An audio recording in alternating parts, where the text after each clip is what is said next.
Assalamualaikum warahmatullahi wabarakatuh. Di sini saya Denisa Noviaristi NIM 2019 1018 03 11 027 akan mempresentasikan tentang penentuan harga barang pabrik. Penentuan harga barang pabrik. Penyediaan barang-barang pabrik yang dibutuhkan oleh pemerintah menimbulkan persoalan karena barang-barang tersebut tidak dapat dijual kepada seorang konsumen saja atau karena tidak efisien. Hal ini disebabkan karena prinsip pengecualian tidak dapat diterapkan dan tidak efisien sebab konsumsi barang pabrik tidak bersaing atau non-rival. Dalam kesempatan ini, kita akan membahas barang pabrik yang dapat dipungut, namun dalam pemungutan tersebut tidak dilaksanakan melalui mekanisme pasar. Jadi, dalam hal ini pemerintah akan menentukan harga dan masyarakat harus sepakat dengan harga yang ditentukan tanpa harus melakukan penawaran agar harga dan kuantitas disepakati bersama antara produsen dan konsumen. Pendahuluan. Salah satu kewajiban aparatur negara yang juga mengikuti kewajiban negara dalam menyelenggarakan tugas negara seperti yang diamanatkan di UUD 1945 tentang GBHN dan UU APBN oleh Mardiasmud pada tahun 2000 adalah memberikan pelayanan kepada masyarakat dalam bentuk penyediaan barang dan jasa secara prima. Dalam memberikan pelayanan kepada masyarakat, instansi milik pemerintah baik BUMD dan BUMN akan memberikan tarif pelayanan publik yang diwujudkan dalam bentuk retribusi, pajak, pembebanan tarif secara langsung kepada masyarakat sebagai konsumen jasa publik.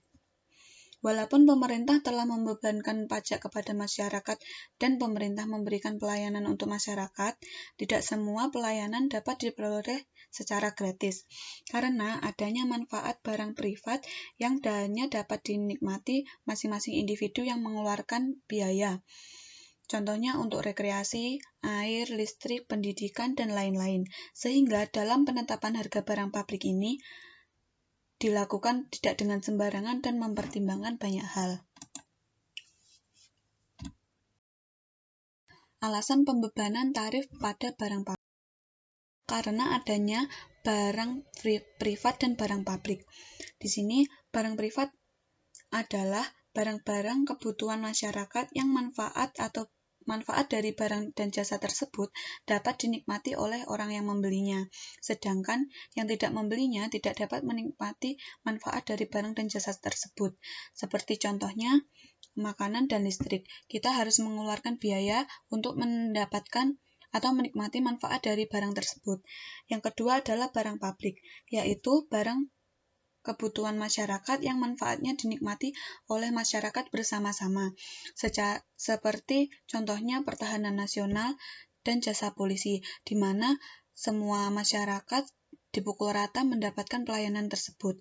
Yang ketiga adalah barang campuran. Barang ini memiliki sifat dari barang privat dan barang pabrik. Hal ini dikarenakan barang dan jasa yang dikonsumsi secara individual sering masyarakat secara umum juga membutuhkan barang dan jasa tersebut.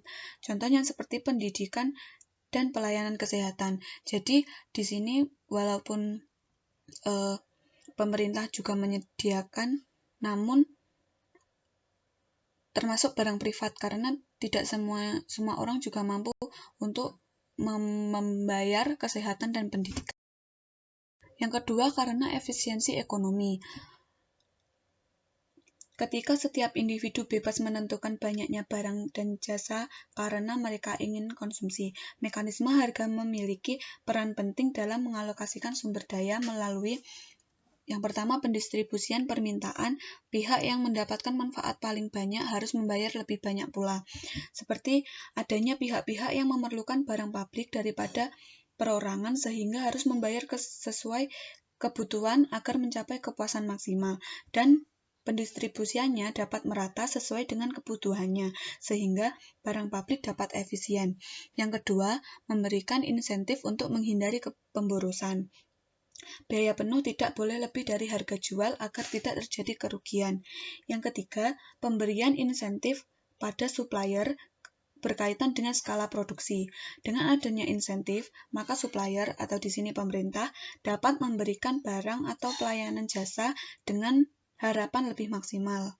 Yang keempat, penyediaan sumber daya pada supplier untuk mempertahankan dan meningkatkan ketersediaan jasa atau supply of service.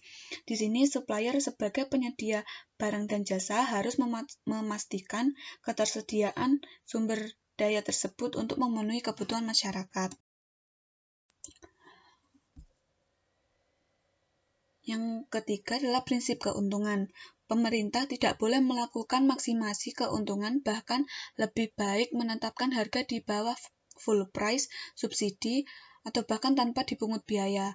Fee adalah biaya atas perizinan atau lisensi yang diberikan pemerintah. Biaya perizinan atau lisensi relatif kecil, umumnya berupa biaya administrasi dan pengawasan yang didasarkan pada kategori perizinan yang dilakukan dan ada tidaknya keuntungan yang diperoleh pemegang izin atau lisensi atas izin atau lisensi yang dimiliki. Penetapan harga pelayanan. Jika pemerintah tidak membebankan biaya pelayanan kepada konsumennya, maka pemerintah harus memutuskan berapa beban yang pantas atau wajar, atau dengan kata lain berapa harga pelayanan yang akan ditetapkan. Aturan yang biasa dipakai adalah beban dihitung sebesar total biaya untuk menyediakan pelayanan tersebut. Di dalam menghitung biaya total terdapat beberapa kesulitan. Yang pertama, karena kita tidak tahu secara tepat berapa biaya total untuk menyediakan suatu pelayanan. Oleh karena itu, kita perlu memperhitungkan semua biaya sehingga dapat mengidentifikasi biaya secara tepat untuk setiap jenis pelayanan. Yang kedua, sangat sulit untuk mengukur jumlah yang dikonsumsi, karena jumlah biaya untuk melayani satu orang dengan orang lainnya berbeda.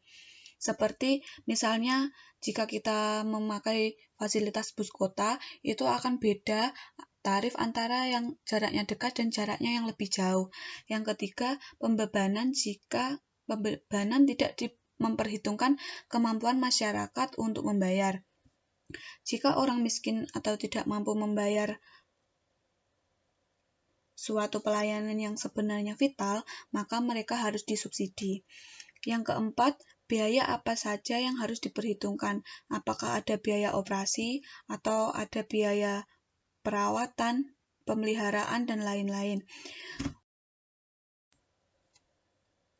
Marginal cost pricing, penetapan harga pelayanan publik dengan menggunakan marginal cost pricing dengan memperhitungkan yang pertama operasi biaya variabel, yang kedua semi variabel overhead seperti biaya modal atas aktiva yang digunakan untuk memberikan pelayanan.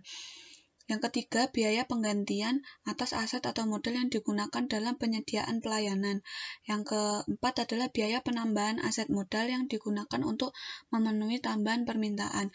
Yang pertama itu seperti jika pemerintah menyediakan layanan bus kota, nah di situ pemerintah akan membeli unit bus kota tersebut. Yang kedua, semi variabel itu seperti biaya modal. Jadi, misal untuk bensin yang diperlukan atau untuk membayar jasa sopir. Yang ketiga tuh biaya penggantian atas aset modal yang digunakan. Nah, jadi jika adanya kerugian atau lain-lain.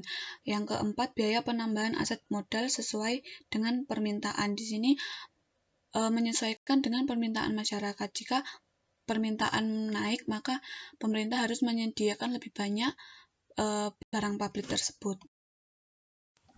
Akan tetapi, marginal cost pricing tidak memperhitungkan pure historic capital cost atau pure overhead cost yang tidak terkait sama sekali dengan penggunaan jasa.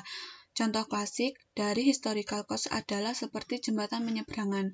Marginal cost pricing menganjurkan tidak ada biaya yang ditarik atas jasa penyeberangan karena marginal cost yang ada nol.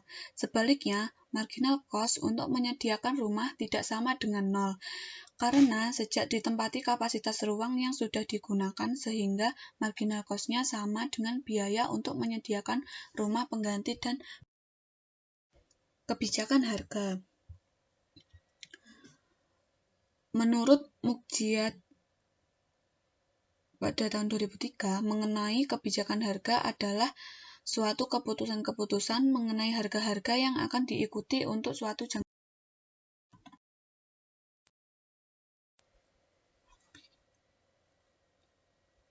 Kebijakan harga oleh pemerintah biasanya mencakup tindakan-tindakan yang diperlukan agar pasar bekerja lebih baik. Yang kedua, terdapat perbaikan dalam arus informasi.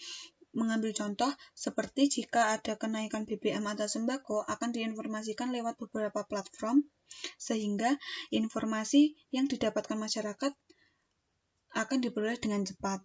Yang ketiga, monopoli dapat dikurangi. Jika pasar dikuasai oleh swasta, maka lebih besar kemungkinan perusahaan tersebut akan melakukan monopoli. Yang keempat, terdapat batasan bagi perusahaan-perusahaan yang baru masuk dalam pasar. Dengan mengetahui adanya kebijakan harga dari pemerintah, perusahaan yang baru masuk tidak dapat semena-mena untuk menetapkan harga. Penentuan harga barang publik. Penentuan harga barang publik oleh pemerintah sangat tergantung dari tujuannya.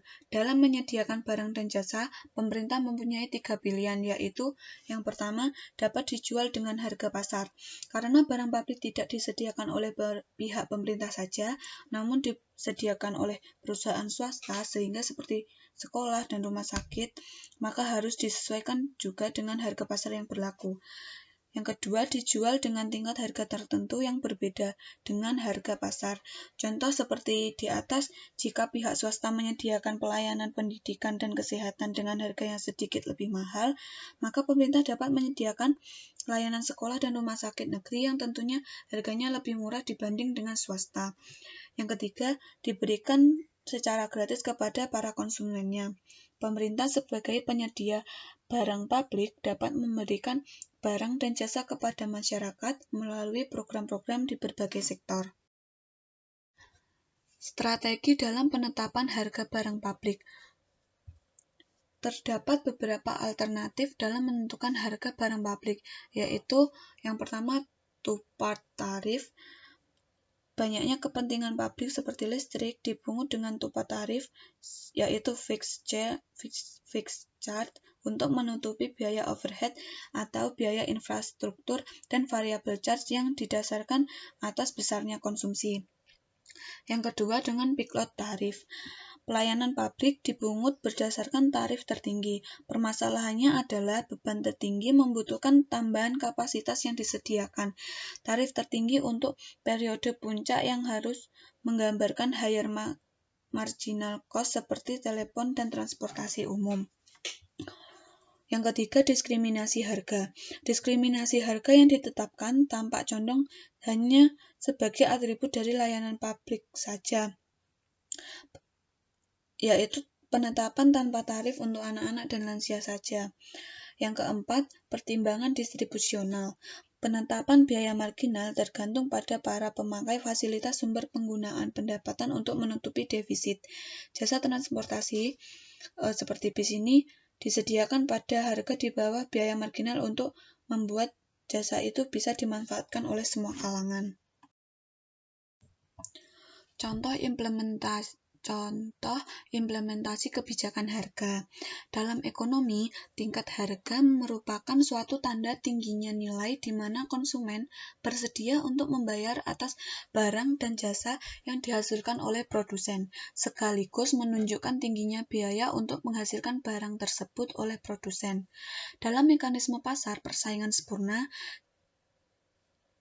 P atau price atau harga sama dengan marginal cost atau tambahan biaya produksi sama dengan MR atau marginal revenue atau tambahan penerimaan produksi. Sehingga apabila konsumen ingin memaksimalkan kepuasan pada tingkat equilibrium, konsumen akan membeli barang-barang sampai kondisi equilibrium tersebut tercapai.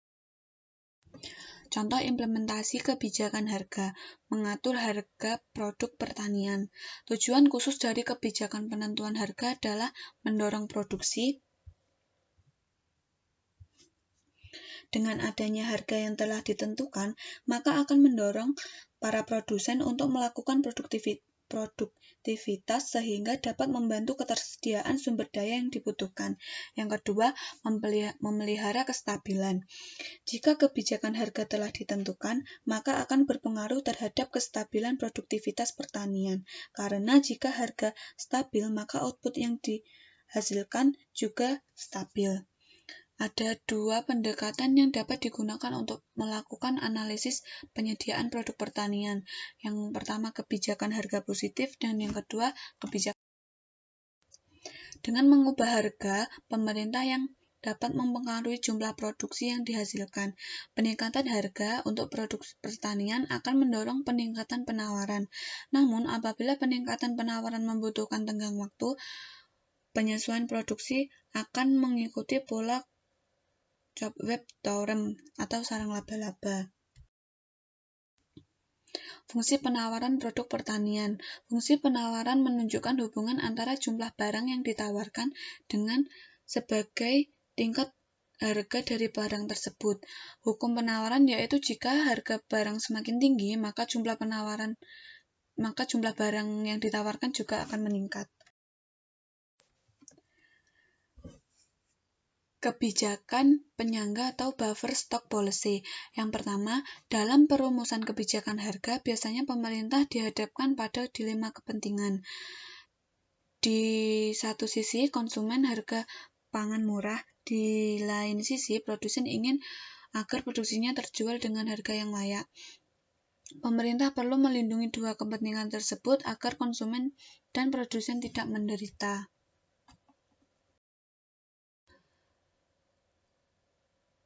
Langkah yang biasanya diambil oleh pemerintah adalah menentukan harga terendah atau floor untuk melindungi produsen dan harga terlindungi atau ceiling yaitu melindungi konsumen.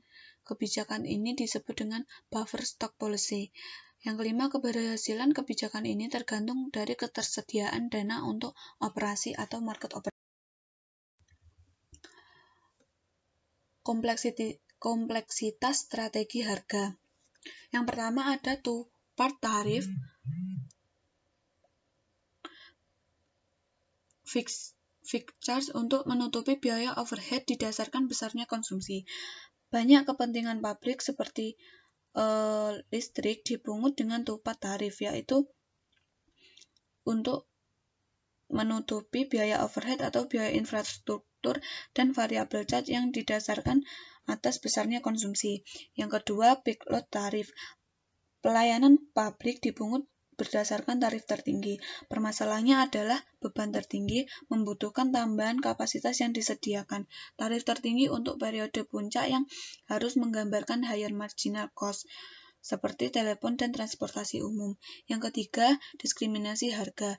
Hal ini adalah salah satu cara untuk mengakomodasikan pertimbangan keadilan atau equity melalui kebijakan penetapan harga. Jika kelompok dengan pendapatan benda berbeda dapat diasumsikan memiliki pola permintaan yang berbeda, pelayanan yang diberikan kepada kelompok yang berpendapatan tinggi, hal tersebut tergantung dari kemampuan mencegah orang kaya menggunakan pelayanan yang dimaksudkan untuk orang miskin. Yang keempat ada full cost recovery. Harga pelayanan didasarkan pada biaya penuh atau biaya total yang untuk menghasilkan pelayanan. Yang kelima, ada harga di atas marginal cost. Dalam beberapa kasus, sengaja ditetapkan harga atas marginal cost, seperti tarif parkir mobil, adanya beberapa biaya perizinan. Taksiran biaya. Penentuan harga dengan teknik apapun yang digunakan pada dasarnya adalah berdasarkan pada usaha penaksiran biaya secara akurat.